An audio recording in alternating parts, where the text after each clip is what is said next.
Om Namo Narayana, Om Namah Shivaya, Shiva Om, Shiva Hum, Om. Welcome to another satsang with your host, Chuck the Yogi from the Yogi Cave. So much is going down in 2020, so much unfoldment, so much happening, but it's for the best in the long run. It doesn't look that way right now, but we'll get through this, all of us together, you and me. In the meantime, let us continue with the Yoga Sutra. So where was I? I think I left 2.30, this mouthful here. Ahimsa Satya Asteya Brahmacharya Aparigraha Yamaha. Non-harming, truthfulness, non-stealing, chastity, and greedlessness are the restraints. So ahimsa, non-harming, doesn't mean that a yogi isn't willing to defend himself or to defend his country or to defend the Dharma. The yogis are the first ones in the battlefield, and many have died for the Dharma. And they still are divided into regiments or akaras for a reason. So non-harming just means there's no malicious intent to harm, right? And then you have truthfulness, to be truthful in your ways. Doesn't mean that you deal with the world as you need to deal with the world, but there's truthfulness in your heart as you do so. Non-stealing, parigraha, which that means only take what is yours rightfully. And chastity, which doesn't necessarily mean or fully mean to be a monk. It means to be chaste, and when it means to be chaste, it means to keep that energy in. You only share that energy with somebody that's worthy of having that energy shared with, either in a relationship, whether it's a loving relationship or a relationship with a disciple or with another human being. So chastity is about restraint of energy. But I'm not going to get too deep into that. And greedlessness. So greedlessness, there's a story of how they trap monkeys in India. They'll have a coconut attached to a cord, and they'll attach that cord to a stake, and they'll make a hole in that coconut just big enough for a monkey's hand to go in there and grab some candy that's placed in that coconut, but not big enough for that monkey to pull out his little fist with all that candy in there.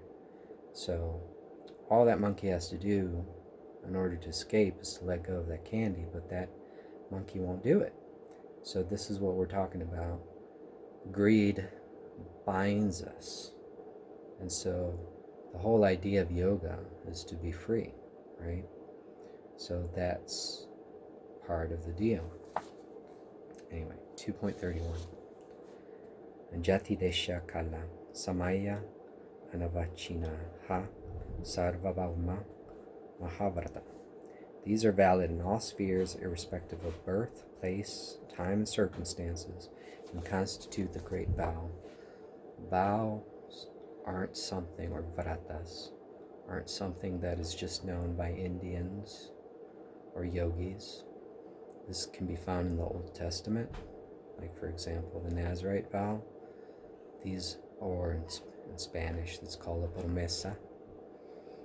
This is known universally, right? This is what distinguishes us from being merely rational animals, that we're willing to do something, to go through trouble, to go through hardship. This is something that is beyond merely being an animal, because animals always seek pleasure and they avoid pain. So this is the first indication, and a vow is kind of like an affirmation that I am not just a rational animal, I'm something more than that. I'm seeking something greater than the four aims in life, the gratification of the senses, eat, sleep, drink, and reproduce. So this is what vows are all about. 2.32. Saucha, Santosha, Tapaha, Svadhyaya, Ishvara, Pranidanani Niyamaha. Purity, contentment, austerity, self-study, and devotion to the Lord are the observances. When I started in the Dharma and Yoga, I thought that the purity laws of the Brahmins and the ancient priests of Egypt and Israel were kind of exaggerated, something very appropriate for priesthoods, but for no one else. But in my older years, now that I've reached 50, I do have better understanding of why those things are in place or are put in place. So it has to do more than just taboos. It's more about energy and about conserving energy and not spilling your energy around. So purity has deeper layers of meaning than just merely behavioral or dogmatic. There's something practical to it, but I won't get too deep into that.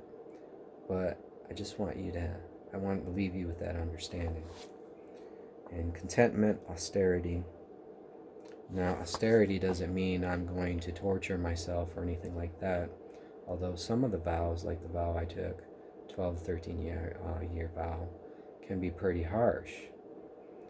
But austerity really means I'm not spilling myself all throughout reality and all this stuff.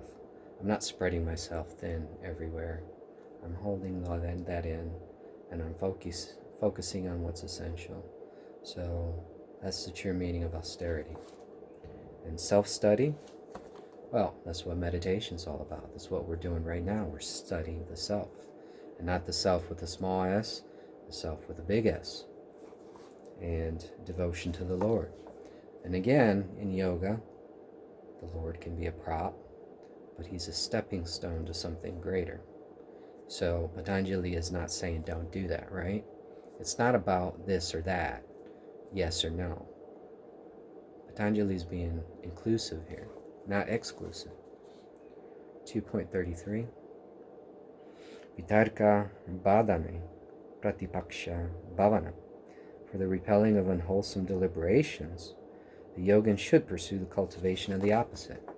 So just like when you want to, say, avoid an addiction or something like that, well, you cultivate the opposite of that addiction. What is that? Well, sobriety. And how do you do that? Well, you figure that out. Setting up sobriety networks, doing sober things together with others, that sort of thing. So this is what he's talking about. Cultivation of the opposite in order to achieve a new kind of balance. Anyway. 2.34 is a mouthful, so I'm not going to get too much into this right now.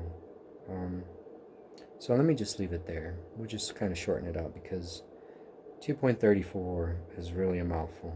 I should start that the next time around. Anyway. Om Namo Narayana. Om Namah Shivaya. Shiva Om. Shiva Hom. Jai Ma. Jai Mahakal. Om. Till next time.